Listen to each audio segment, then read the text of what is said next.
실전 모의고사 3회 갑니다. 여러분 3회에 흥부전 나오는데 흥부전 솔직히 모르는 사람이 있어요 없어요? 없죠 선생님들. 근데 흥부전 같은 경우도 내용을 모르지는 않는데 이게 조금 어려워 생각보다. 그래서 학생들이 좀 어려워하는 경향이 있는데, 자 오늘은 흥부전 읽을 때 뭘 주로 볼 거냐면 내용 파악을 어떻게 할 것인가를 여러분들이 신경 써서 보셔야 돼요. 그거 갈게요. 자 흥부가 집도 없대. 자 흥부가 지금 가난한 상태다라는 거 뭐 여러분들 너무 잘 알고 계시고, 자 집을 지으려고 그래. 자 그래서 집 제목을 내려가려고, 이게 그러니까 요런 말투가 좀 어색해. 제목을 내려간다는 게 도대체 무슨 얘기야? 잘 모르겠어. 근데 그거를 문맥에서 파악을 해야 돼. 자 그러면 지금 뭘 하는 상황이냐? 자 집을 지으려고 하는 상황이니까 집 제목을 내려가려고 하면은 뭔가 집을 지을 어떤 재료를 지금 마련하려고. 자 만첩청산으로 들어갔어. 자 그래서 소부등 대부등을 와르렁퉁탕 배어다가 와르렁퉁탕 있으니까 여기서 음성상징어 있는 거 일단 먼저 확인을 하셔야 되고. 자 근데 소부등 대부등 같은 단어는 여러분 들어본 적 있어요 없어요? 나도 한 번도 안 들어봤단 말이야. 몰라. 자 근데 소부등 대부등을 배어다가 뭘 한대 그러면은, 자 지금 집을 지으려고 그랬고, 그럼 집의 제목을 만들려고 그랬고, 그럼 소부등 대부등은 그냥 나무 정도로 이해를 하시면 되겠죠. 나무 중에서도 소부등이 대부등이 뭐 아름드리가 작은 나무, 아름드리가 큰 나무, 뭐 요런 식의 나무의 의미를 가지고 있어. 근데 굳이 이거를 소부등 대부등을 단어 뜻을 찾아보지 않아도 요런 정도의 문맥으로 여러분들이 이해를 하셔야 된다는 거죠. 자 그래서 안방 대청 어쩌고 저쩌고 해서 물림태 가로다지 입구자로 지은 것이 아니라가 또 여기서 포인트가 하나 들어가야 돼. 여러분들 우리 보통 집을 지으려면 요 소부등 대부등 배어다가 요렇게 짓는 것이 정석인데, 그래서 요 내용이 지금 쭉 들어가고, 근데 거기에 뭐가 포인트로 들어가냐? 아니라가 포인트가 들어간다는 거죠. 자 이게 아니라 그럼 어떻게 짓는데? 자 이놈은 집 제목을 내려 하고, 자 수수밭으로 들어가요. 수수밭에 뭐가 있어요 여러분? 수수깡 여러분들 그 초딩 때 그 만들기 재료로 해본 적 있죠? 그 얇은 거 이렇게 손으로 부러주면 뚝 부러지는 거. 자 수수밭으로 들어가서 수수깡 한 묻을 배워다가, 한 묻도 몇 개인지 잘 몰라. 그렇지만 어떤 단위 한 묶음 정도로 이해를 해주시면 되고. 자 일단 수수깡으로 집을 짓는다는 것 자체가 말도 안 되기 때문에 이 단위도 뭐 많고 적고를 너무 크게 신경 쓰지 마세요. 자 그래서 요렇게 해갖고 아주 작은 말집을 꽉 짓고 돌아보니 이렇게 들어가. 말집도 단어 뜻 몰라도 그냥 이런 방식의 집, 말집은 이렇게 약간 우물정자로 이렇게 나무를 쌓아서 만드는 집이거든요. 자 근데 어쨌든 돌아보니 수수대 반무치 그저 남았다. 자 요런 부분도 우리가 뭐 가셔야 되냐면, 수수대 반무치 남았다. 봐봐, 우리가 집을 지을 때 수수깡으로 짓는 것도 말도 안 되는데, 이 수수깡도 한 묶음 가져왔는데 반 묶음이 남았대. 말이 돼? 집 하나 짓는데 이 수수깡이 반묶음이 남는 게. 자 그래서 이런 부분 지금 어떻게 들어가셔야 되냐면, 해학적이다를 여러분들 전제로 깔아 주셔야 돼요. 자 지금 해학 웃기게 표현했다 전제로 깔아 주시고, 자 그래서 방안이 넓든지 말든지 양주라 그러면 이 남편하고 플러스 아내를 뜻합니다. 자 양주인이 들어누워 기지개를 켜면 발은 마당으로 가고 대가리는 뒷곁으로 맹자 아래 대문하고, 자 엉덩이는 울타리 밖으로 나가. 그러니까 집이 너무 조그만한 거야. 그래서 내가 누우려면 뻑 하고 머리는 나가고 팔도 나가고 다리도 나가고 엉덩이도 나간다. 이렇게 가시면 돼요. 요게 집인 거예요. 요게. 자 그래서 독립살, 그러니까 요런 부분도 우리 똑같이 뭐 들어가셔야 돼요. 요런 거 기지개 켜면 어쩌고 저쩌고 하는 것도 역시나 해학이라는 거 포인트로 잡아주셔야 돼요. 자 그래서 독립사람이 출입하다가, 자 이 응등이 불을 들이쇼. 엉덩이가 이제 집안 바깥까지 뿅 하고 나갔으니까 하고 소리를 자 흥부가 듣고 깜짝 놀라 대성통곡 우는 것이었다. 자 이 부분에서는 어떻게 들어가나 봅시다. 자 애고 답답 서럽구나. 자 어떤 사람 팔자 좋아 광대 보국 숭록대부 삼정승 육조판소로 태어나서 고대광실 아주 좋은 집에 타는데 호의호식하면서 지내는데, 내 팔자는 무슨 일로 말만한 자 오막집에 별빛 빈뜰에 가득하니, 자 지붕 아래 별이 보이고 뭐 창천하 우시옷에 우대량이 방중이라. 이것도 무슨 얘기인지 잘 모르긴 하겠는데, 자, 그냥 새우시 하면은, 자, 비가 내리는 때에 집안에까지 비가 샌다. 자, 문 밖에 가랑비 오면 방 안에는 큰 비 오고. 아니, 밖에보다 방 안이 더 지금 상황이 뭔가 열악한 상황인 거죠. 헤어진 자리와 허름한 배잔뱅이, 자, 찬 방 안에 헌 자리, 벼룩빈대 등이 피를 빨아먹고, 앞문에는 살만 남고, 뒷벽에는 외만 남아 동지 섰다 한풍이, 자, 추위 속에서 한풍이 살 쏘이는 듯 들어오고, 자, 그래서 얘가 어떤 자신의 가난에 대해서 한탄하는 내용이 지금 들어가 있다. 전제로 하나 깔아주시고, 자, 그래서 어린 자식 젖도 달라 하고, 자란 자식 밥 달라 하고, 서럽다의 이 인물의 어떤 상황이 지금 잘 묘사가 되고 있다는 전제를 하나 깔아주셔야 돼요. 자, 근데 가난 중에 자식은 풀마다 나와서 한 30 남은 되니, 자식은 또 더럽게 많이 나왔어. 자, 그랬어. 여기에서, 자, 한 방에 몰아놓고 멍석으로 쓰이고 대강이만 내놓는다. 이게 무슨 얘기냐면, 이 멍석이 돗자리 같은 거거든요, 여러분. 돗자리를 가져다가 이렇게 반을 접어. 돗자리를 가져다가 반을 접고, 여기다가 요렇게 목구멍만 내놔서 얘네 얼굴만, 요렇게, 자, 자식 1, 자식 2, 자식 3, 자, 요렇게 얼굴만 내어놓는, 자, 요런 형세로 보셔야 된다. 자, 그래서, 자, 한 녀석이 똥 마려우면 문 녀석이 쉬배로. 자, 봐봐. 얘가 똥 마려. 그러면 얘네 둘 안 따라갈 수 있어? 얘네 둘도 어떻게 같이 따라가야 된다는 거죠. 자, 요런 부분들도 지금 전체적으로 지금 웃긴다고 보셔야 되고. 자, 그 중에 값진 것을 다 찾는구나. 요런 부분도 해학적인 요소로 보셔야 돼요. 자, 우리 가난하면 되게 잘 못 먹잖아. 그러면 가난하면 여러분들 라면이라도 먹고 싶어요? 아니면 랍스타 먹고 싶어요? 아니, 라면이라도 먹고 싶어야 되는데 얘네는 그 중에서도 값진 것을 찾는 약간 랍스타 먹고 싶다 이런 느낌? 아이고 어머니 우리 열구자탕에 국수 말아 먹었으면 이랬는데 열구자탕이 뭔지 모르겠지만 어떻게 가셔야 되냐면 비싼 음식으로 가셔야 돼요. 자, 열구자탕이 실제로 신선도에다가 이렇게 10가지 재료로 해놓은 아주 고급 음식이에요. 자, 그래서 이런 비싼 음식을, 가난한데도 불구하고 비싼 음식을 찾는 이 아들들의 모습에 해학, 다시 웃기다로 가셔야 됩니다. 웃긴 거야. 자, 또 한 녀석. 아유, 우리 벙그지 전골 먹었으면, 아유, 게장국에 흰밥 먹었으면, 자, 그래서 대추 찰떡 먹었으면, 이런 식으로 지금 계속 비싼 음식 종류로 생각을 하셔야 되고, 아이고, 이 녀석들아. 호박국도 못 얻어먹는데 보채지나 말냐. 호박국은 가난한 음식이죠. 자, 이 가난한 음식조차 먹는데 못 먹는데 이렇게 보채고 있니? 이러니까. 자, 아이고 어머니 올부터 불두덩이 가려우니 날 장가를 좀 들여주오. 장가. 여러분 조선시대 때 이렇게 가난한데 장가 들 수 있어요 없어요? 장가도 지금 돈이 필요하단 말이야 결혼하려면. 자, 근데 이렇듯 보챈들 무엇으로 먹여 살려낼까. 자, 집안에 먹을 것이 있든 없든지 소반이 내 발로 하늘에 축수하고. 자, 소반이라 그러잖아요. 소반이라 그러면 요 밥상을 뜻해. 얘들아 근데 밥상에 이렇게 다리가 4개가 있잖아. 우리가 여기 앉아서 밥을 먹으려면 다리가 아래로 가 있어야 되잖아요. 이렇게 밥을 먹으면은.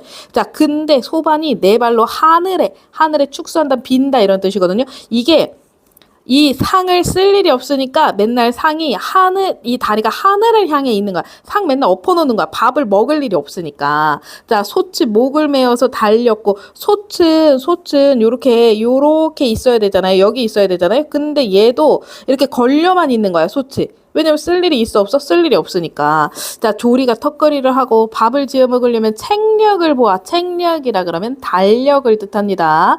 자, 달력을 봐서 갑자일이면 한 때씩 먹고. 자, 여기서 갑자일이 나오려면 60일이란 말이야. 60일 중에 하루를 1일 정도를 밥을 먹는다.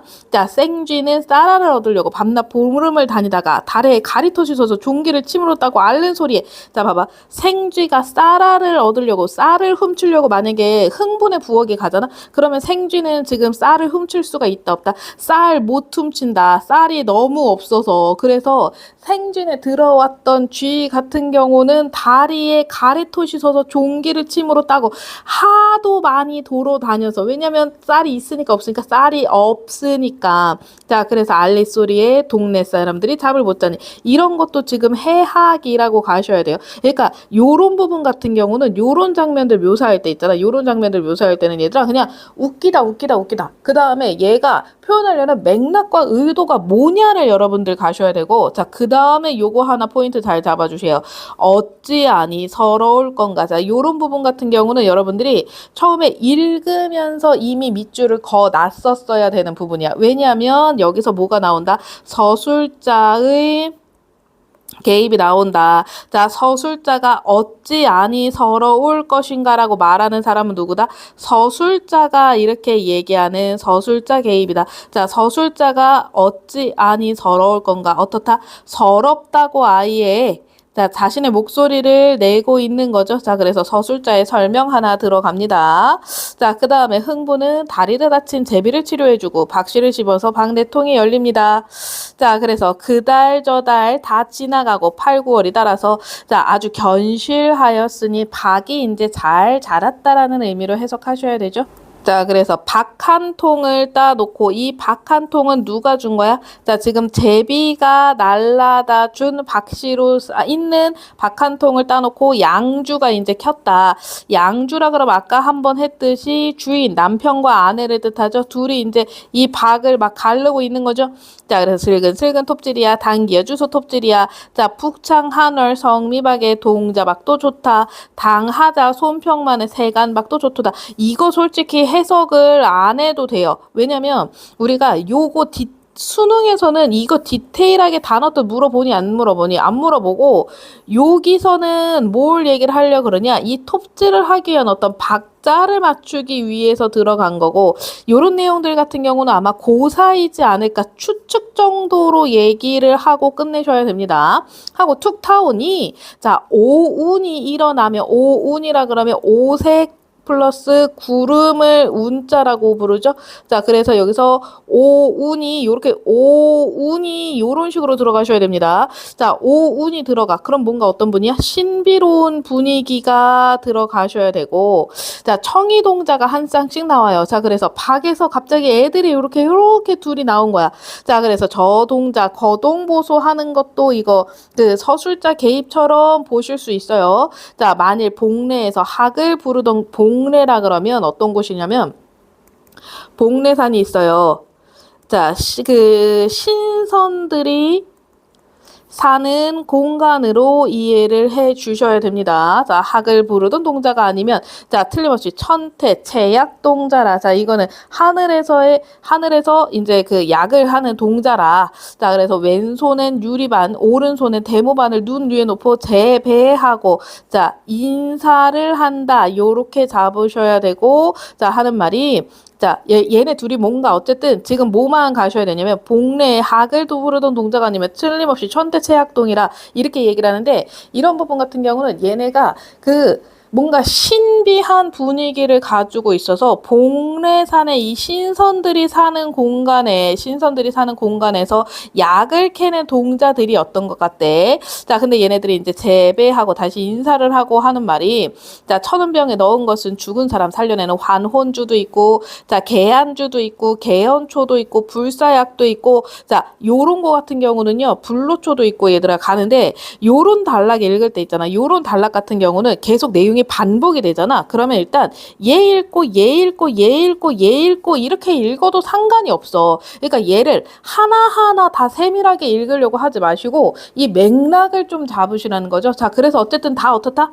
다 귀한 약이다. 귀한 약을 든, 자, 동자가 지금 왔다 하고 간데 없는지라. 자, 흥부의 거동보소 얼씨구 절씨구 너무 신난다. 자, 부자 많다는데 사람 살리는 약이 있겠느냐. 자, 지금 사람 살리는 약을 갑자기 받아서 너무 신나죠. 아니, 왜 박에서 동자가 나온 건 안 신기해 하는데 그런 것도 신기해야 되지 않을까? 자, 어쨌든 약이 나왔고, 자, 근데 아내는요, 자, 우리 집 약국 연줄 알고 약 사러 올 사람도 없고 효원 빠르기는 밥만 못해. 근데 실은 흥부 아내 같은 경우는 지금 진짜로 원하는 건 뭐야? 아직 밥, 가난하고 굶주린 자, 이들의 모습인 거죠. 가난하고 굶주린 모습인 거죠. 자, 그러면은, 자, 흥부가 또 밥이, 야, 그러면 밥 한 번 들었나 한번 타보자 하니까, 자, 슬근슬근 톱질이야. 자, 우리 가느나기 이름에서 유명함에, 자, 주야 설워, 자, 일 하나의 읍 단위에서 지금 마을 단위라고 생각하면 되죠. 유명하네. 주야 밤낮으로 서러워하더니 자 부지어명 고대하던 천냥을 일조에 얻었으니 그러니까 약간 이런데 보면은 이 흥부 같은 경우가 조금 더 훨씬 그 흥부의 아내보다 조금 흥분을 잘하는 상태고 좀 비현실적인 그런 요소가 없지 않아 있어요. 왜냐면 얘는 벌써 자기 천냥 벌었다고 막 신나하죠. 아까 그 약값이라고 생각하시면 됩니다. 자 만약에 약을 팔면 내가 이렇게 천냥을 일주에 얻었으니 자 슬근슬근 톱질을 하니까 툭 타놓으니 자 두 번째 박을 타놓으니 온갖 세간이라 그러면 가구라고 생각하시면 돼요. 근데 이때 당시는 얘들아 싸구려 가구가 없고 다 원목 가구라서 다 가구는 뒤지게 비싸다고 생각해야 돼. 자 자개 함농 반다지 이런 것도 요런 거 요런 거 요런 거 요런 거 요런 거 요런 거 요런 거 요런 거 요런 거 요런 거 요런 거 자 그래서 책이라든지 뭐 벼루라든지 이런 거 있구나 뭐 여기서 뭐 이런 것도 요강도 있구나 요런 식으로 중간에 단어만 체크하고 넘어가고 얘는 묶으셔야 돼요 여러분 묶으셔야 돼요. 왜냐면 이런 것들 같은 경우는 나열이 굉장히 많죠. 그러면 나열은 유사한 내용끼리 들어가기 때문에 이거를 문맥상 아 이런 게 있구나 정도까지만 확인하면 되지 만약에 이 부분을 하나씩 세부 확인을 해야 될 일도 별로 없긴 하지만 세부 확인을 해야 될 일이 있으면 다시 읽는 게 낫죠. 지금 이거를 하나하나 막 원앙 금침 잡배개를 쌓아놓고 이런 식으로 읽을 필요는 없단 말이야. 어쨌든 고급 기물들이 지금 막 다 쌓여 있다라는 전제가 깔리시면 되고 야, 이런 것도 들어있고 부엌 기물도 이런 거 들어있고 이런 거 들어있고 이런 거 들어있고 이런 거 들어있다. 어찌하니 좋을 순가 참 좋구나. 이런 식으로 요런 거 나열하는 거 문맥 나오면은 요런 거 유사한 내용들 나열하는 거 여러분들 하나하나 다 읽을 생각하지 마시고 어떻게 넘겨가면서 읽을 건지 그런 거 연습을 조금 하긴 하셔야 되고 고전에서 단어 뜻 조금 더 신경 써서 보기는 해야 돼요 여러분. 그렇지만 고전소설에서 네, 고전소설은 약간 읽다 보면 어떻게 내용이 좀 유사하고 쓰는 단어도 비슷하다. 그래서 꼼꼼하게 읽는 것 자체가 중요하다는 거 여러분. 내가 지금 페이지가 넘어가는데도 잔소리 끊을 수가 없죠. 자, 그래서 이 한 번, 두 번 꼼꼼하게 읽는 것. 자, 그 다음에 나열 쭉 돼 있는 거는 묶는 거. 그런 것들 내가 꼼꼼하게 읽어야 할 부분과 아닌 부분 있잖아요. 그거 두 개 밸런스를 잘 잡아 주셔야 돼요. 자, 다음에는 나왔습니다. 자, 여기 뭐가 나왔냐? 관동별곡 나왔습니다. 뒤지겠죠, 여러분? 자, 일단 관동별곡 같은 경우는 수능에 나올 확률이 있냐라고 한다면 최근에 수능에 나온 적이 있어서 실은 수능에 나올 확률이 잘 없긴 하다. 자, 그래도 일단 열심히 한번 보도록 할게요. 자, 산중을 매번 매양이라 그러면 매번 보겠느냐? 자, 지금 여기서 근데 관동별곡 말고 관서별곡도 있고 여러분, 관동별곡 같은 경우는 이 관동별곡 자체만 하는 게 아니라 다른 데도 영향을 많이 받았기 때문에 관동별곡은 한번 잘 들어주면 다른 고전소설 속에서 응용할 수 있는 요소가 분명히 있어요. 그래서 나는 관동별곡 같은 경우는 한 번은 좀 열심히 들어보는 것도 좋다. 자, 여기서 관동지방을 지금 관광을 하고 있는데 관동지방 관광인데 여기서 산을 본다는 거는 금강산을 이제 지금까지 열심히 봤어. 금강산 열심히 보고 자, 그다음에 동해 바다를 이제 보려고 얘는 관광을 굉장히 빡세게 잘 다니죠. 그래서 처음에는 어디 갔다가 자, 산에 갔다가 이번에는 어디 간다? 바다로 간다. 자, 그래서 여기가 지금 본사 2의 시작 부분이라고 보실 수가 있습니다. 자, 남여 완보하야. 이 남여라는 단어는 조금 중요한 게 남여가 가마라는 뜻이에요. 이 가마라는 단어가 왜 중요하냐? 가마는 이 신분을 상징하는 단어다. 요 부분 같은 경우는요, 여러분, 문제에서 근데 여러분 이 부분 같은 경우는 충분히 문제로 낼 수 있는 부분이라서 수능이라 하더라도 남여가 나오잖아요. 남여가 나오면 이 부분은 좀 신경을 많이 써주셨으면 좋겠어요. 수능에서도 남여라는 단어 있잖아. 남여라는 단어를 통해서 이게 신분 신분을 드러낸다라는 선지를 맞게 갈 수 있어요, 여러분. 그래서 남여라는 단어 반드시 알고 가셨으면 좋겠고, 자, 남여를 완보해 가마를 탄다는 거는 신분이 아주 높은 사람을 뜻하죠. 자, 산영누라고 하는 누는 누각입니다. 자, 산 속에 있는 이 누각에 올라갔어. 자, 그랬더니 영롱벽계와 수성대도는 이별을 원하는데, 자, 요 문구는 솔직히 내신으로 안 했으면 또 좀 실은 하기가 쉽지 않은 부분이긴 하죠. 자, 영롱벽계와 수성대도는 이별을 원하는 듯해서 원자 보셔야 돼요. 이 원자를 어떻게 보셔야 되면 원은 원망하다. 원망하다 이런 단어로 보셔야 되거든요.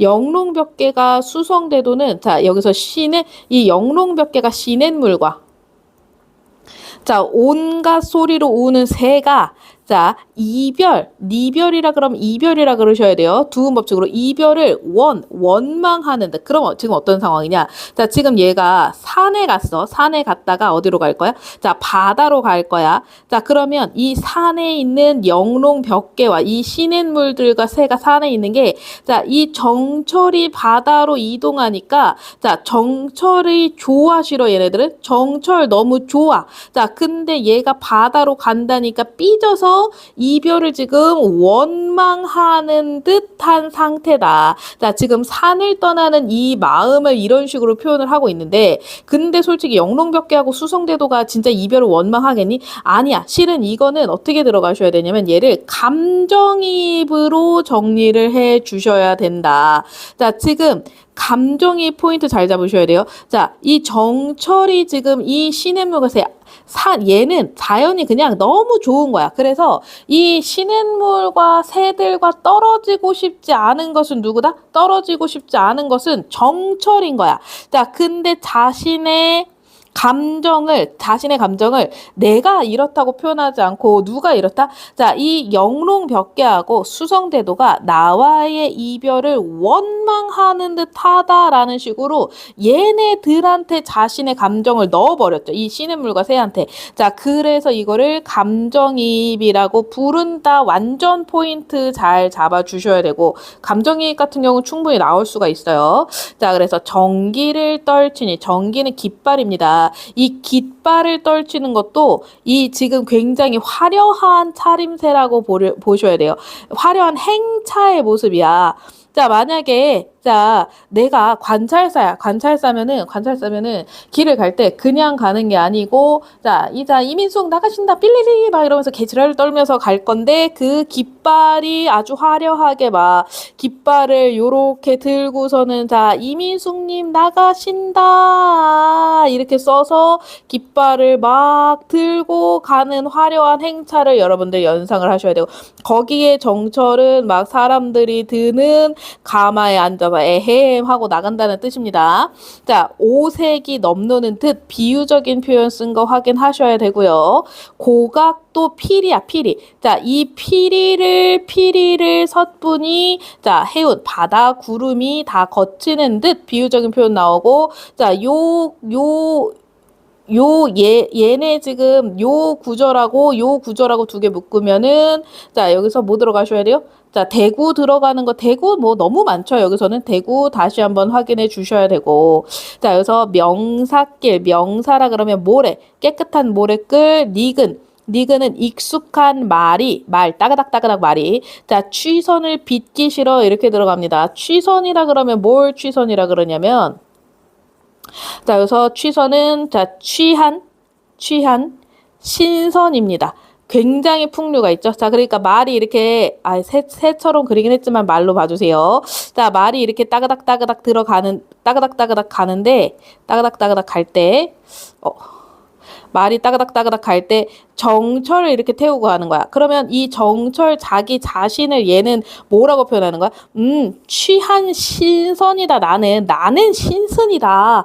그래서 이 굉장한 어떤 풍류의 모습을 보여주고 있다로 이해를 해주셔야 돼요. 자, 그래서 취선을 빚기 싫어서 바다를 곁에 두고 자 해당화로 들어가니 해당화가 이게 두 가지로 나눌 수 있는데 첫 번째는 좀 지우고 갈게요. 자, 첫 번째는 해당화 꽃으로 들어간다고 보실 수가 있어. 꽃으로 들어가는 거는 얘가 지금 신선인 상태니까 얘가 이렇게 꽃 속으로 쇽 하고 들어갈 수 있는 자 그런 신선의 상태고, 두 번째는 그냥 꽃밭으로 들어가요. 야, 꽃 속으로 들어가는 게 말이 되냐? 꽃밭으로죠. 꽃밭으로가 아니라 표준 발음은 네, 이어적기 가셔야 되고. 자, 백구야, 나디 마라. 백구라는 단어 나올 때마다 내가 개지랄 떠는데 얘들아, 백구가 무슨 뜻이니? 백구라 그러면요, 여러분, 백구를 갈매기라고 해석을 잘 해주셔야 돼요. 갈매기가, 자 봐봐, 내가 지금 꽃밭으로 들어갔어. 그랬더니 갈매기가 퍼드득 하고 날아오른 거야. 갈매기가 막 날아오른 거야. 자, 그랬을 때 정철은 왜 얘가 날지 마라. 자, 내 버딘 줄. 자, 얘가 왜 날았다고? 갈매기가 포로록 하고 날았는데, 갈매기가, 자, 정철이 여기 지금 오잖아. 그러니까, 정철 내 친구다! 이렇게 생각하면서 포로록 날아 올랐다고 생각하는 거야. 얘가 지금 자뻑이 장난 아닌 상태라는 거 여러분들 인지를 가주셔야 됩니다. 그래서 네 벗인 줄 어찌 알았니? 자, 그러면서 여기까지 이제 출발 장면을 이렇게 굉장히 화려하게 묘사를 하고, 자, 금난구를 돌아들어 통석정도 어느 정자인지 모르겠지만 어쨌든 얘도 정자에 하나 올라갑니다. 누각이든 정자든 그냥 어디 올라가서 관광했다고 생각하시면 돼요. 총석정에 올라가니까. 자, 배공루 남은 기둥 다만넷이 서 있구나라고 되어 있는데, 여기서는 이제 뭘 보게 되었냐 하면은 우리가 관동팔경 중에 되게 명경치, 아주 좋은 경치가 하나 있어. 이게 뭐냐면 여기서 총석정에서 있잖아요. 여러분, 총석정이 아까 정자라 그랬잖아. 정자에서 올라가서 한쪽에 이 절벽에 있는 정자거든. 바다를 막 보잖아. 그런데 바다에 이렇게 기둥이 막 이렇게 멋있게 4개가 서 있는 모습이 보여요. 이 바다에 진짜 나도 만약에 통일이 되면 꼭 보러 가고 싶은 게 이 부분이긴 한데, 요렇게 기둥이 막 삐쭉삐쭉한 기둥 있잖아. 삐쭉삐쭉한 기둥이 뜬금없이 바다에 4개가 서 있어. 개 신기해. 자, 그래서 근데 이거를 갖다가 정철을 뭐라고 얘기를 하냐면, 이 부분에서 여러분 뭐 썼다고 하셔야 되냐면, 배공루 남은 기둥 다만 4시 서 있구나 있잖아. 이거를 얘네 이 기둥들이 원래는 배공루가 있었다고, 이 위에 있었다고 생각을 하는 거야. 배공루가 있었다고. 배공루는 뭘 얘기를 하냐면, 자, 이거는 옥황상제가 쓰는 신선의 어떤 궁전을 얘기를 하는 거거든. 자, 배공루가 아마 여기 있었을 텐데, 배공루는 이제 무슨 이유로 이사를 갔든지 했든지 사라지고, 이 남은 기둥만 4개가 서 있다는 거 있잖아. 그만큼 이 기둥도 배공루의 기둥이면 그만큼 어떻냐? 아름답다가 들어가셔야 돼요. 아름답다. 자, 그 다음에 이거는 일종의 비유적인 표현으로 이해를 해 주실 수 있어요. 자, 여기서 얘네 4개를 뭐라 그러냐면 사선봉이라 그러거든요. 얘네 이름을. 자, 이 사선봉이라 그러면 왜 사선봉이라 그러냐면, 이 4명의 신선이 놀러 와서 이렇게 기둥이 있다고 얘기하는 부분도 있어서 사선봉이야. 자, 그래서 이것을 배공루 남은 기둥이 4개가 서 있구나 하면서 이 사선봉에 대한 장관을, 자, 이런 식으로 묘사해서 표현한다, 이렇게 생각하시면 돼요. 어쨌든 지금 내용들은 다 기본적으로 관광이야, 얘들아. 관광하고 있어. 자, 그러면서 얘네들에 대한 묘사를 어떻게 하고 있냐? 공수의 성령인가, 공수는 고사니까 단어 뜻 확인하시고, 자, 공사라는 아주 솜씨 좋은 장인의 성령, 솜씨인가, 귀부라 그러면 귀신의 도끼로 다듬었는가. 이게 너무 멋있어서, 이 기둥들이 너무 멋있어서 귀신의 도끼로 다듬은 듯하다, 이렇게 얘기를 하는 거죠. 자, 구태야, 육면은 이게 육면인가 봐. 자, 그래서 무엇의 모습을 닮았는가라고 얘기를 하잖아. 그럼 얘들아, 이 육면은 뭘 생각을 하셔야 되냐면, 육면 자체가 이 온 세상을 뜻한다고 가주셔야 돼요.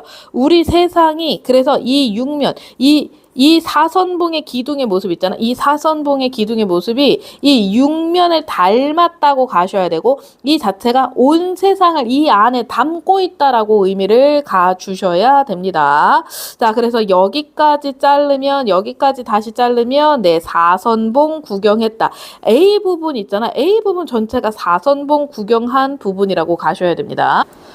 자, 그 다음에 고성을 난 저만 두고, 자, 고성을 저만 두고, 자, 고성은 갔어, 안 갔어? 안 갔어. 3일포는 찾아갔어. 3일포 찾아갔으니까 여기서 여정도 하나 확인해 주셔야 돼요. 자, 우리 기행문의 3요소 있죠? 기행문의 3요소는, 자, 여정, 견문, 감상 이런 식으로 정리를 하셔야 되니까 아까 본 것 중에서는 자 견문이라 그랬을 때 요 사선봉 같은 경우도 일종의 견문이고 자 여정은 지금 간대니까 3일포가 여정이다라고 생각하시면 됩니다. 자 이 3일포 같은 경우는요. 3일포 같은 경우는 얘가 지금 계속 동해에서 되게 많이 강조하는 게 뭐냐면 동해에서는 신선적인 요소를 많이 강조를 해. 그래서 이 3일포도 어떤 공간이냐면 자 4명의 신선이 3일 동안 놀고 간 포구라 그래서 3일포야. 신선이 4명의 신선이. 자 그래서 3일포를 찾아갔어. 이어적기 한 거 확인하시고 자 단서는 붉은 글씨라고 가셔야 되거든요.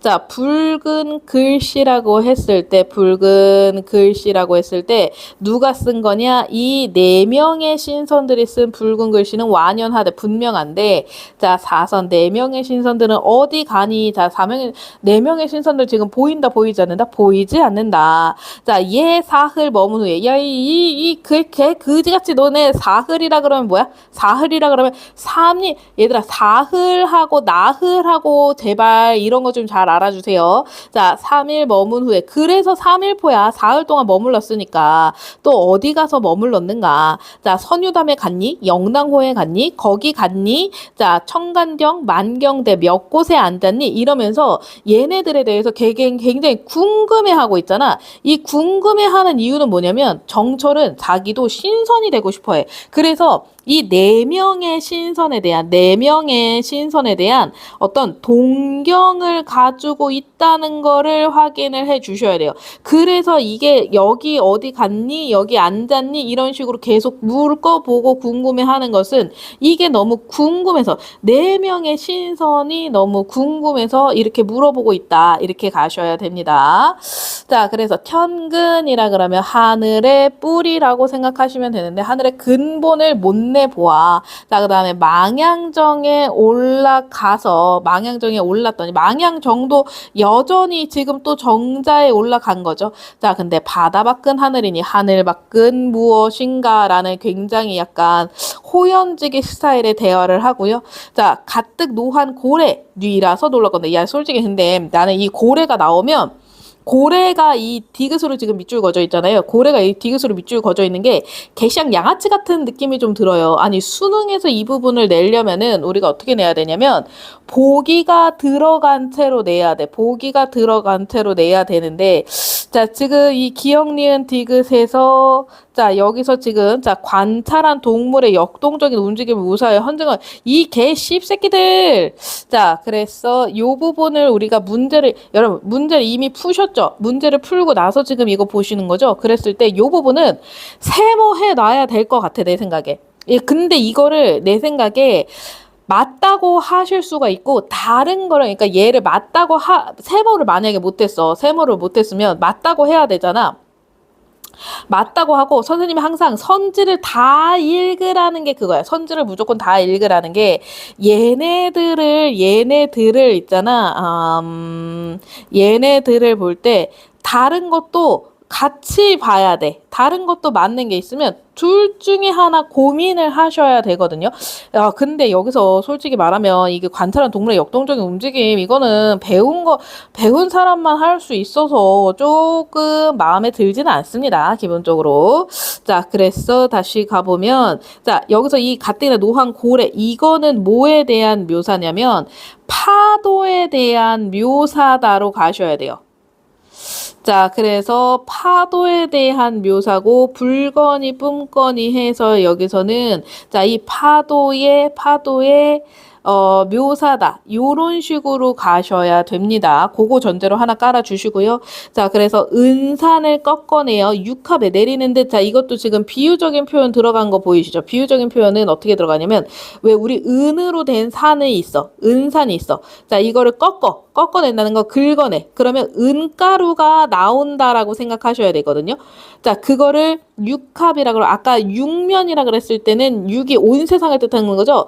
온 세상에 내려오는 것 같다는 이 파도 거품에 대한 파도 거품을 마치 이 파도의 거품이 은으로 된 가루 같다. 은산을 꺾어서 만든 은으로 된 가루 같다고 얘기를 하는 거고. 자, 5월 장천의 백설은 무슨 일인고. 여기서도 이것도 여러분들 잘 보셔야 돼요. 5월에 우리가 눈이 내릴 일이 있어 없어? 자, 5월이면은 눈이 내릴 리가 없어. 자, 근데 백설 눈이 내렸다는 거는 자, 이 5월 달에 진짜 눈이 내린 거 맞다 아니다? 진짜 눈이 아니고 이 눈 자체가 비유적인 표현이다. 자, 그러면 비유적인 표현이 되려면 우리가 원래 얘기하는 대상이 있어야 되죠. 자, 원래 그러면 이 눈이 내리는 것 같은 대상은 뭐냐라고 이야기를 한다면, 자, 이 파도 거품, 파도에 대한 묘사가 지금 계속 쭉 진행이 되고 있어요. 자, 이 파도의 거품이 막 부서지는 거품들. 아, 여러분 휴가 가셨나요? 안 가셨죠? 자, 그래서 이 눈이 내리는 모습도 이 파도 거품에 대한 비유적인 표현이다. 라고 하는 걸 알아야지 문제를 풀게 만들면 솔직히 이거 문제 제대로 잘 만든 게 맞냐, 수능 문제 스타일로 만든 게 맞냐라는 의심이 좀 있다는 거죠. 자, 그래서 여기까지 해서 파도 구경합니다. 파도 구경하고 자, 이제 적은 더 밤이 돼서 풍랑이 정한다는 거는 가라앉다. 자, 풍랑이 가라앉아서 부상지척의 명월을 기다리니, 명월이라 그러면 이제 달이라고 생각을 하시면 되죠. 자, 그래서 자, 여기에서 달을 지금 기다리고 있다.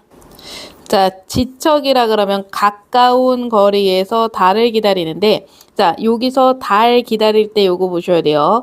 자, 서광천당이 베는 듯 숨는 거야 라고 했을 때, 자, 여기서 달 구경을 하려고 그랬죠. 자, 달 기다리는데, 달 기다리기인데 1차 시기는 실패. 왜냐면은 자, 서광천당 이까지 끊었을 때 아주 상서로운 빛. 자, 천길이라는 아주 상서로운 빛이 보이는 듯 했는데 숨어버렸어. 안 보였어. 자, 그러니까 여기서 일단 1차 시기 실패를 전제로 깔아주셔야 됩니다. 안 보인 거야. 처음에는 달이 안 보였어. 달이 안 보였어. 자, 그래서 얘는 그러면 포기하냐? 포기하지 않죠. 주렴을 고텨 걷고, 고텨는 다시라고 선생님 설명했었죠. 자, 주렴을 다시 걷고, 옥계, 계단을 다시 쓸고, 계명성 돋도록, 계명성이라 그러면 샛별이라고 생각하시면 돼요. 자, 아주 더 깊은 밤이 되도록 고초 앉아서 바라보니, 꼿꼿하게 앉아서 바라보니까, 자, 백년화 한 가지, 야, 이것도, 근데 이거 너무 수능에 나왔을 때 너무 좀 해석을 좀 더 해줘야 되는데, 자, 백년화 한 가지 있잖아. 백년화 한 가지를 뉘라서 보내신 거라 그랬을 때, 백년화라 그러면요, 백년화라 그러면, 내가 지금 묘사가 이렇게 그리는 게 맞나 싶은데 백년화라 그러면 연꽃을 뜻해요.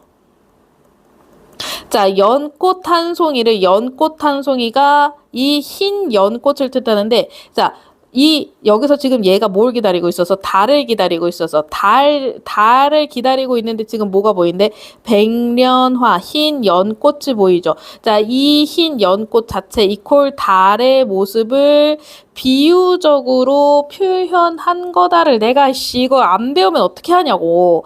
자, 그래서 달을 이야기를 하는 거다 이렇게 가셔야 돼요. 자, 백년화 한 가지를 누가 도대체 보냈는고 하다가 자, 다시 얘가 또 뭐라 그러냐면 이리 좋은 세계를 남들에게 다 보이고자. 자, 이 좋은 세계를 남들에게 다 보이고자 하는 자, 지금 여기서 이 남을 누구라고 가셔야 되냐? 남을 백성이라고 가셔야 돼요. 자, 그래서 백성들한테 이렇게 좋은 세계를 다 보이려면, 자, 얘가 어쨌든 관찰사잖아.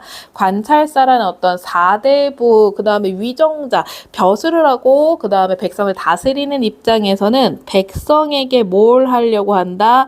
자, 선정을 펼치려고 한다. 선정이라 그러면 선한 정치를 펼치겠다는 결심으로 이야기를 해서 이 부분도 굉장히 이 작품에서 굉장히 중요한 부분으로 봐요.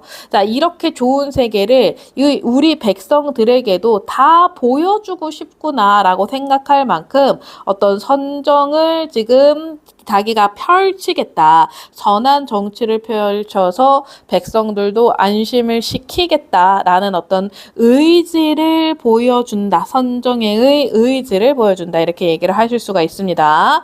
자, 그러면서 유화주도 이거 약간 자뻑이 좀 심하다 그랬죠. 자, 신선의 술을 가득 부어 달달여 달에게 묻는 말이, 자, 영웅은 어디 가고 사선은 누구냐. 자, 그러니까 얘는 지금 자꾸 어떤 신선에 대한 동경을 자꾸 얘기를 하니까 이 술도 신선들이 마시는 술이고 달한테 물어보는 거야. 그러니까 달한테 얘가 말을 거는 장면이기 때문에 이 달 자체를 의법을 썼다고 이 부분에서는 가실 수 있어요. 자, 내가 술잔을 들고서는 달하고 달 한 잔, 나 한 잔 이러면서 술 처먹으면서, 자, 이 영웅은 도대체 어디 갔고 사선은 또 누구냐, 도대체 누구냐. 자, 아무나 만나 보아서 옛 기별이라 그랬을 때 이 옛 기별을 묻는다는 거는 어떤 그 이상 세계라고 생각을 하실 수가 있어요. 그 과거를 약간 이상 세계라고 생각해서 어떤 신선 세계에 대한 동경을 계속 드러내고 있다. 아까는 분명 이렇게 백성들을 잘 다스려야 되겠다도 얘긴 하지만 아직도 신선 세계에 대한 미련이 있다. 이상 세계, 얘가 생각하는 이상 세계는 신선 세계를 얘기를 하는 겁니다. 자, 그러면서 선산 동해에 갈 길이 참 멀기도 멀구나. 자, 그러면서 자, 참 이제 갈 길이 머네 했다가, 자, 여기서 자, 어쨌든 애민정신 들어갔고, 자, 그 다음에 소나무 뿌리를 베어 두어서 풋 잠을 들기 시작합니다. 자, 이 잠이 굉장히 중요한 포인트예요. 잠이 들면서, 자, 얘가 갈등 해소의 기회가 드러나는데, 자, 요거 선생님이 잘 체크할게요. 꿈의 한 사람이 이야기를 합니다. 자, 이 꿈의 한 사람을 뭐라고 갈 거냐면, 꿈의 한 사람을 신선으로 갈게요.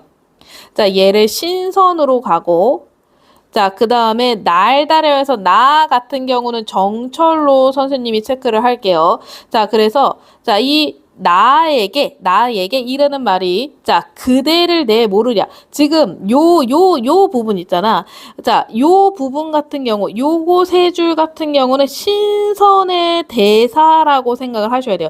자, 신선이 지금 어떤 대사를 하고 있냐라고 이야기를 하면은, 자, 신선이, 자, 정철 있잖아. 정철을 내가 모르겠니? 자, 나는 누구야? 나는 지금 신선이죠. 자, 정철 내가 너 잘 알아. 왜냐면 상계 진선, 정철 있잖아. 너는 원래 아까부터 계속 신선 세계에 대한 동경이 있었잖아요.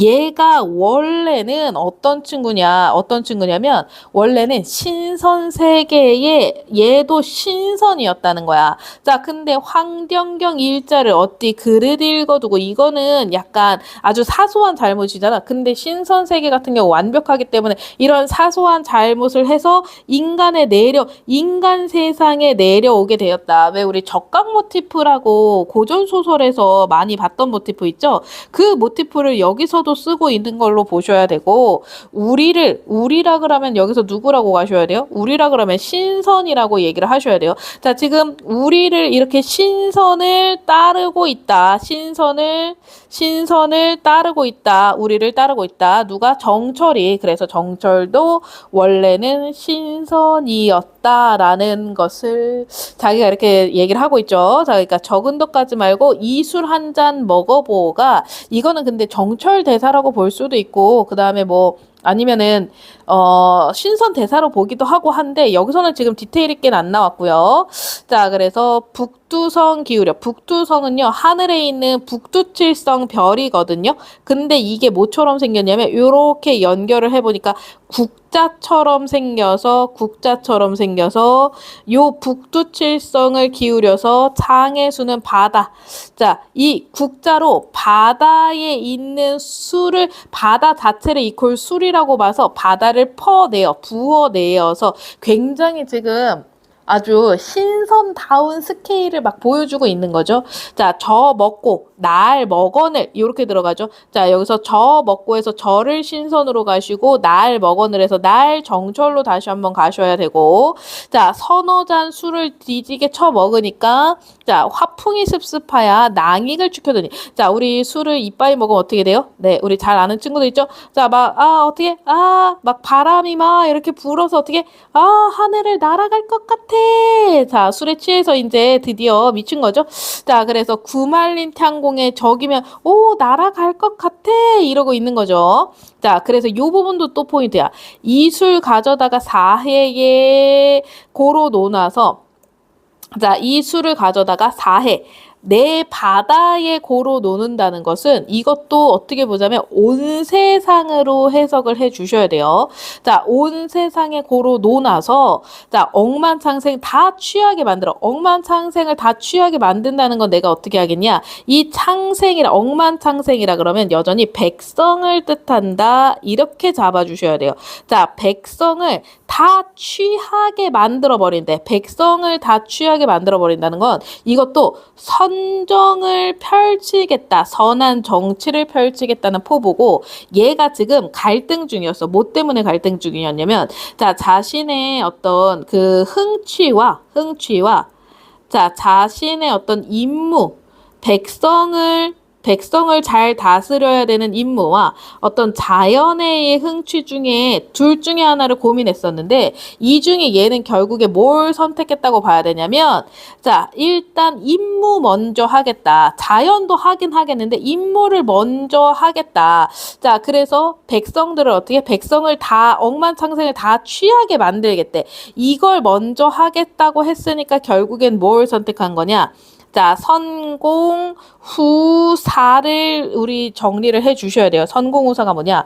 자, 제일 처음에 먼저 공적인 일을 먼저 하고, 공적인 일은 얘가 해야 될 그 관찰사로서의 업무를 이야기를 한다. 이렇게 보셔야 되거든요. 자, 그래서 관찰사의 업무를 먼저 하고, 사적인, 개인적인 그 자연의 흥취를 즐기는 일은 나중에 하겠다. 그래서 임무 먼저 하고 흥취 나중에 하겠다라는 선공후사를 결심하면서, 자, 이 흥취를 해야 좋을까? 임무를 먼저 해야 될까? 갈등을 했었잖아. 그래서 이 부분에서는 지금 이 선공후사가 나오면 갈등이 아예 해소가 된다. 내가 뭘 선택할지가 결정이 되기 때문에 해소가 된다. 이렇게 들어가실 수 있고, 자, 그래서 말 마치자 학을 타고 구공에 올라가니. 자, 그래서 이거는 아마 이제 신선이 말 마치자 학을 타고선 신선이 타고 이제 하늘로 갔겠죠? 네.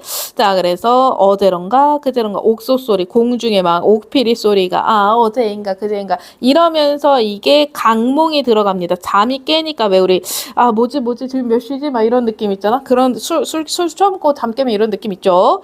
자, 그래서 나도 이제 잠을 깨어 바다를 굽어 보니까, 자, 깊이를 모르더니 끝인줄 어찌 알리. 자, 그러면서 여기서 맨 마지막 줄이 또 예술입니다. 명월이라 그러면요, 여러분, 그냥 달이 아니라 달빛이긴 한데 이게 임금의 은혜로 해석을 해 주셔야 됩니다. 자, 이 임금의 은혜가 천산만나게 아니 비춘 데가 없구나. 임금의 은혜에 대해서 마지막에 예찬적인 태도를 보이면서, 자, 온 세상에 임금의 은혜가 미치고 있다. 있다까지 이야기하면서 글이 끊긴다. 네, 요렇게 보셔야 될 것 같습니다. 수능 완성 수업하면서 실은 제일 힘들었던 제시문이긴 하네요, 여러분. 네, 빡센 제시문이긴 합니다. 자, 그래서 근데 수능에 나올 일은 없다. 그렇지만 그래도 여러분 한 번쯤은 이런 방식으로 드러나서 이런 어려운 고전시가도 어떤 식으로 이거를 풀어내야 되는지를 여러분들이 한 번쯤 확인을 해 주셨으면 좋겠다 정도로 이해를 하실 수가 있겠습니다. 네, 마지막 마지막 제시문이라기보다 이걸 지금 복합에서 백석이 시가 아니라 지금 수필이 나왔어요. 근데 백석이 수필이 나왔는데 이 수필을 굉장히 좀 어려워하는 친구들도 많을 것 같아요, 여러분. 왜냐면은 여기서 약간 사색적인 요소도 굉장히 많이 나오고, 문체도 좀 어렵고, 주제도 좀 뭔가 잘 안 잡히고, 자, 그런 측면들이 있어서 이거 좀 어려운 내용으로 이해를 할 것 같긴 한데요. 여기서는 이 주제를 어떻게 가셔야 되냐면, 마포의 정경인데, 이게 뭔가 이 양면적인 전경이 있어요. 뭔가 여기서 전통적인 모습도 보이고, 자, 그 다음에 근대적인 모습도 보이는데 이 둘 자체에 대한 묘사가 포인트로 가셔야 되고, 그러면 약간 이 근대적인 거에 대해서는 약간 비판적이라고 보셔야 되고, 전통적인 마포는 또 아름답게 묘사를 하고, 자, 그래서 이 마포에 대한 묘사가 포인트로 가셔야 되고, 이 묘사를 어떤 방식으로 우리가 어떻게 읽을 것인가를 조금 여러분들 고민을 해 주셔야 됩니다. 자, 사장은 물새가 없이 너무 너르고, 자, 사장이라 그러면 모래사장이에요. 얘들아, 마포가 옛날에는 포구였거든요. 포구라 그러면 뭘 포구라 그러냐?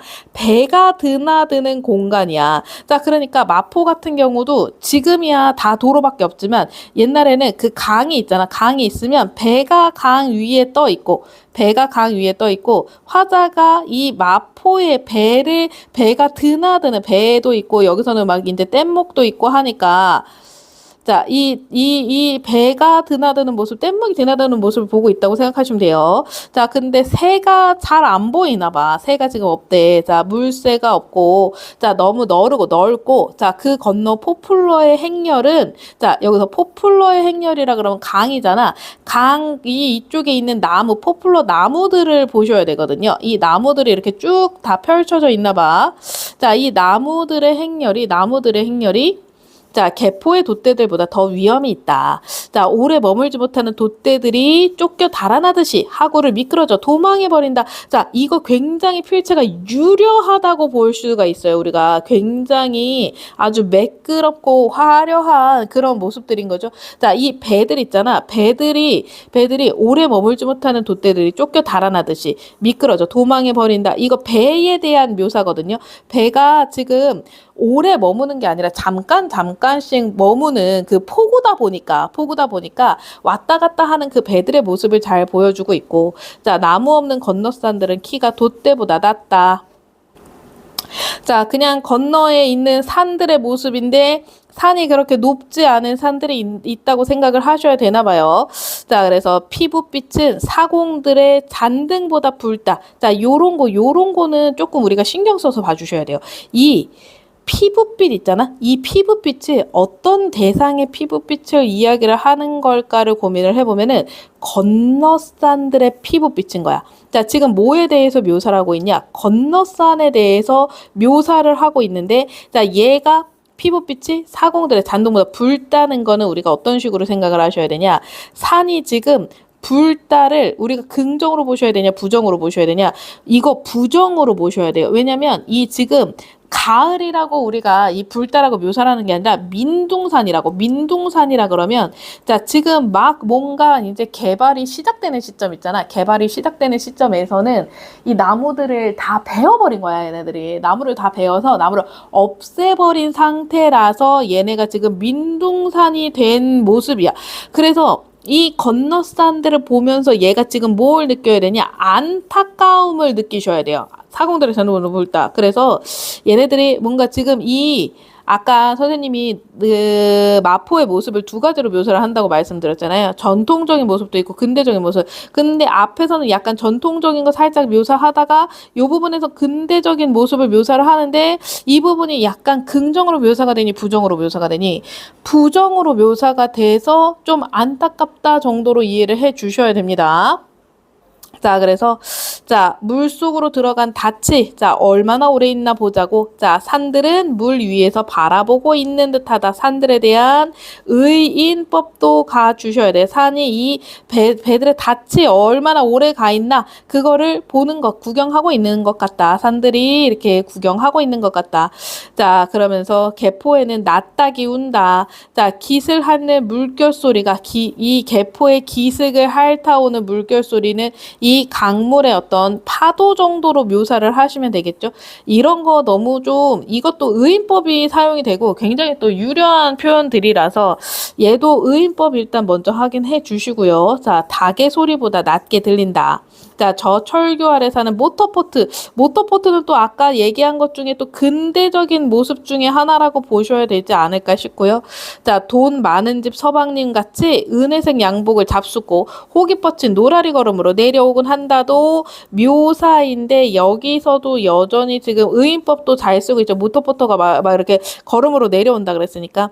자, 빈 매생이가 발길에 차이고 못나게 출렁거리며 운다. 자, 여기서 요거 두 개 비교할게요. 모터포트는 근대적인 거잖아. 빈 매생이라 그랬을 때 매생이 도시 없는 작은 배 있잖아. 이거는 약간 전통이라고 보시면 돼요. 자, 지금 여기서 두 가지가 대비가 되는 모습인 거야. 자, 근대적인 모습과 근대적인 배와 자, 그다음에 전통적인 배. 자, 요 두 가지를 나란히 놓고 묘사를 하는데 봐봐. 빈 매생이가 발길에 차이고 못나게 출렁거리며 울고 있다라는 모습을 봐서 자, 지금 뭔가 새로운 문물들 막 근대 문물들이 막 열심히 지금 들어오고 있고 전통적인 문물이 좀 밀려나가는 것에 대한 안타까운 정도로 봐야 되지 않나라고 생각을 해 주셔야 됩니다. 자, 그래서 커다란 금 휘장 모자를 쓴 운전수들이 뭐 이런 것도 뭔가 좀 근대적인 모습이라고 보실 수 있겠죠? 자, 빈손으로 들고 내려서는 둥둥을 넘어 무엇을 찾는지 구차한 거리로 들어가고 자, 구멍 나간 고의를 입은 사공들을 들여다보지 않는 것이 그들의 예의이다. 자, 봐봐. 여기서도 요거 두 개 가셔야 돼요. 커다란 금 휘장 모자를 쓴 운전수들은 어떤 운전수라 모터보트의 운전수들이 이 운전수들이라고 볼 수가 있고 자, 그 다음에 빈 매생이 배를 타고 있는 애들이 자, 여기서 구멍 나간 고의를 입은 사공들이라고 가시면 돼요. 자, 여기서도 다시 우리가 자, 근대적인 요소와 근대적인 모터보트나 아니면 금 휘장의 모자를 쓴 운전수들의 모습과 자, 이 전통적인 빈 매생이 배나 구멍 나간 고의를 입은 사공들 요 두 가지로 지금 얘를 다시 갈라줬다는 거. 근대적인 운전수들, 전통적인 사공들 요거 두 개를 다시 갈라줬다는 거 여러분들 명심을 해가면서 지금 작가가 계속 얘기하고 싶은 주제가 뭐냐라고 했을 때 이 마포에서 이 둘 사이 어떤 대비적인 모습을 이야기를 하면서도 어떤 잃어버린 것들에 대한 안타까움 정도로 가시면 됩니다. 자, 그래서 여기서는 이렇게 들어가. 자, 그 운전수들은, 자, 이 사공을 돌아보지 않는 것이 그들의 예의다. 나름, 그러니까 너무 이 구멍 숭숭 뚫린 사공들은 옛날 것들이잖아. 이 전통적인 삶을 살고 있는 사람들인데 조금 뭔가 가난하니까 이걸 보니까 안타까우니까 그들도 나름대로 안 쳐다본다. 자, 모두 머리를 모으고 몸을 비비대고 들어선 배들 앞에는, 자, 언제나 운송점에 빨간 트럭이 한 대가 놓여 있어. 자, 이것도 근대적인 요소라고 보실 수 있고 때로는 퐁퐁퐁퐁퐁퐁퐁 거리는 것은 이거는 이 트럭의 자, 소리라고 트럭 그 시동 걸어 놓으면 나는 소리 있잖아요. 그래서 시골 손님들에게 서울에 연설을 하는 것 같다. 퐁퐁퐁퐁퐁퐁 이거는 요걸로 가셔야 돼요.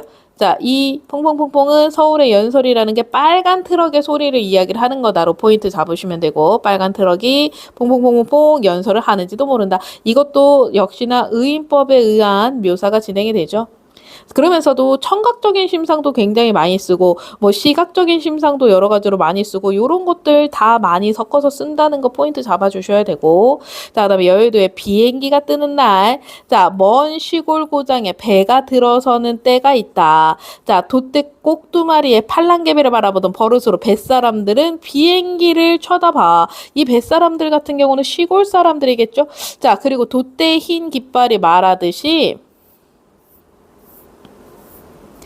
자, 그렇게 하늘이 무서운 건 아니라고 또 생각을 하고 이럴 때 영등포를 떠나오는 기차가 또 한강철교를 건너고 기차도 우리 근대 문물이라고 가실 수가 있죠. 자, 지금 비행기도 근대 문물이고 기차도 근대 문물이다 잡아주셔야 되고 자, 시골 운송정과 정미소에서는 내는 신년 괴력의 그림이 정말이 되는 때다. 봐봐. 이 신년 괴력의 그림이라 그랬을 때 왜 우리 달력에 그러니까 이 사람들은 지금 시골 사람들이잖아. 시골 사람들은 비행기나 기차를 볼 일이 있니 없니? 비행기나 기차를 볼 일이 없어서 달력에 비행기가 하늘을 날아다니고 있군.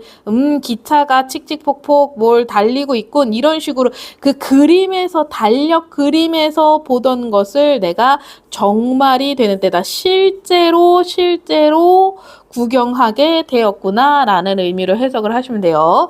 자, 그래서 마포는 참 좋은 곳이요. 왜냐면 이게 너무 신기한 거 많이 봤잖아. 비행기도 보고 기차도 보고 이러니까 자, 뱃사람의 하나는 반드시 이렇게 감탄한다. 자, 흰 수염난 늙은이가 매생이에서 낚시를 들여오지 않는 나를 누가 보았나? 자, 여기 마포가 근데 이렇게 봐봐.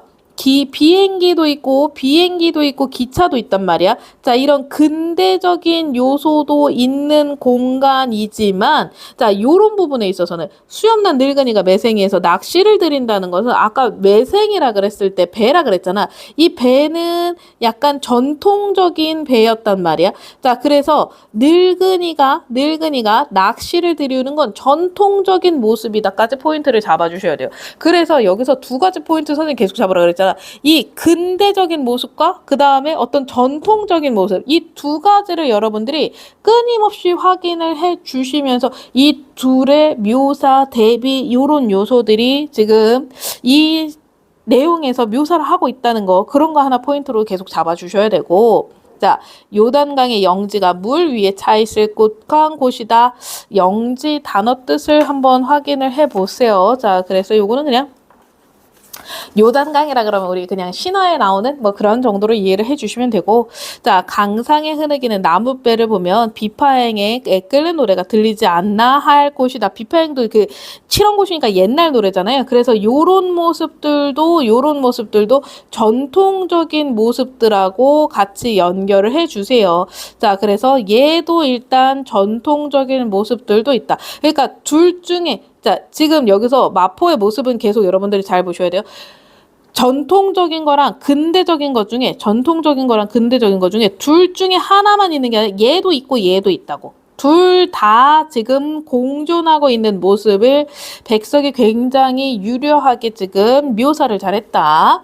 자, 뗏목이 먼저 강을 내려와서 강을 올라오는 배를 맞는 일이 많고 배가 떠난 뒤에 뗏목이 풀리고 뗏목은 낯익을 애들을 배워내고 자, 보내고 나는 때에 보내고 나는은 같이 묶으셔야 되죠. 자, 보내고 나는 때에 자, 개포의 계집아이들이 또 빨래를 가져와서 자, 기름머리 바른 분칠한 얼굴이 얘가 어딘가 하고 묻고 싶어 할 것이 뗏목의 마음일지도 모르고 자, 뱃지붕을 타고 먼 산바라기를 하는 사람들은 먼 산에 보이면 하얀 산만 넘으면 고향이 보인다고 생각하는데 자 서울 가면 아무데 산이 보인다고 마을에서 말하고 나온 그들이 서울 개포에 있는 탓이고 이거는 그냥 여기서 그 먼 산바라기를 하는 사람들은 그 시골에서 온 고향 사람들의 그러니까 약간 타지? 시골에서 온 사람들은 그러니까 우리가 이런 거 있잖아. 그 시골은 진짜 조그맣잖아. 그러니까 거기 큰 산이 하나 두 개밖에 없단 말이야. 근데 서울은 솔직히 말하면 산 되게 여러 개 있죠. 우리 동네에도 뭐 용마산 있고 무슨 산 있고 뭐 대모산 있고 막 여러 가지 있단 말이야. 근데 이제 여기서 보이는 산이 고향에서는 뭐 서울에 가면 이런 산이 있더라라고 얘기했다 뭐 정도로 이해를 해주시면 되고 자, 배들은 낯선 계포에서 본과 성을 말하기를 싫어한다. 자, 그들은 붉은 글자로 백천, 해주, 아니, 아산 이런 식으로 본을 달고 금파환, 대양환, 순풍환, 자, 길상한 이름을 써붙였고, 자, 그들은 이 계포의 맑은 하늘 아래 볼사납게 서서 흰 구름과 눈빨기를 하는 전기공장의 굴뚝이 미워서, 자, 여기서는 요런 부분 같은 경우는 또 전기공장의 시꺼먼 굴뚝이 미워 있죠. 자, 그래서 여기서 개포의 맑은 하늘 아래 뿔사납게 서서 흰 구름과 눈빨기를 하는 이 공장의 시커먼 굴뚝이 미워서 말없이 가버린다 그랬잖아. 그러면 이런 모습 같은 경우는 우리가 이 굴뚝은 어떻게 들어가야 돼? 근대적인 대상이야. 자, 근데 근대적인 어떤 대상에 대해서 약간 비판적인 모습을 보이고 있는 이 주제의식을 이제 여기서 눈 흘기게 평북방언이라고 했죠. 방언 여기서 나온 것도 확인해 주시고, 자, 이런 근대적인 대상에 대해서 비판적으로 묘사하고 있는 공장의 자, 시꺼먼 굴뚝이 싫다, 밉다. 자, 요런 것도 일종의 어떻게 보면 감정이입이라고 보실 수가 있죠. 자, 그래서 이런 것들이 싫어하는, 자, 정을 못 들이겠다고 말없이 가버리는, 네, 요런 근대적 대상에 대한 비판적 시선도 섞여 있다는 것도 여러분들 확인을 해 주시면 좋을 듯 합니다. 네.